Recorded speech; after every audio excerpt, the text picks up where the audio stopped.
Okay, untuk seterusnya anak-anak perlu ambil sebatang pensel dan keluarkan juga pembaris. Di sini kita akan cari di mana ayat majmuk dan di mana ayat tunggal. Okey, saya akan gariskan satu persatu. Ini ayat tunggal. Ayat tunggal. Okey, kita cari dulu seberapa banyak ayat tunggal. Okey, ini ayat tunggal yang kedua. Dia hanya mempunyai satu subjek dan satu predikat. Nasri membantu ayahnya. Okey, hanya dia dan ayahnya. Subjeknya membantu. Subjeknya Nasri membantu predikat dia. Lagi. Okey, Puan Zainab tersenyum. Okey. Ada dua sudah ayat tunggal. Okey, saya hanya bercontoh. Okey, anak-anak akan terus cari ayat tunggal sampai di bawah dibantu oleh ibu ayah di rumah. Okey, yang berwarna biru pula ialah ayat majmuk. Tengok Nabila melihat ibunya membersihkan ikan, daging dan sayuran yang baru dibeli. Ini ayat majmuk. Dia mempunyai satu subjek dan dua predikat. Okey, kita cari lagi. Ni. Wah, segarnya sayuran dan ikan-ikan ini. Wah, segarnya sayuran dan ikan-ikan ini. Okey, ini ayat majmuk. Okey, kita cari lagi.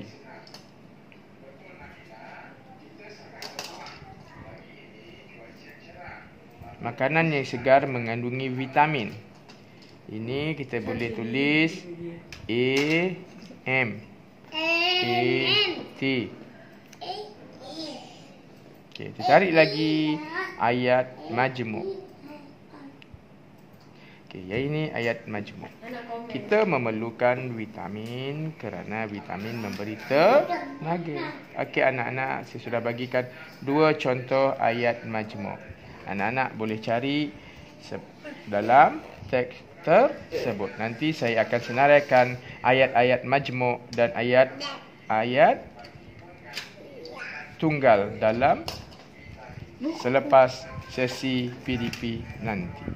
Okey, untuk aktiviti seterusnya, anak-anak perlu membuka buku aktiviti jilid 1 sebagai kerja tambahan di rumah. Okey, sebelum itu, buku aktiviti saya nak tengok tulisan anak-anak. Tulis nama sendiri, nama, umur, nama sekolah, alamat rumah, nombor telefon, hobi dan email jika ada. Okey. Untuk aktiviti di rumah, keluarga di bawah tajuk kekeluargaan, keluarga cergas. Okey, tengok aktiviti dia. Dengar, sebut dan susun ayat. Keluarga Imran. Ini gambar nombor 1, nombor 2, 3, 4, 5 dan 6. Dekat sini pilihan dia. Anak-anak perlu susun. Di manakah gambar nombor 1? Gambar nombor 1. Kita tafsirkan dahulu. Gambar apa ini? Kita tengok.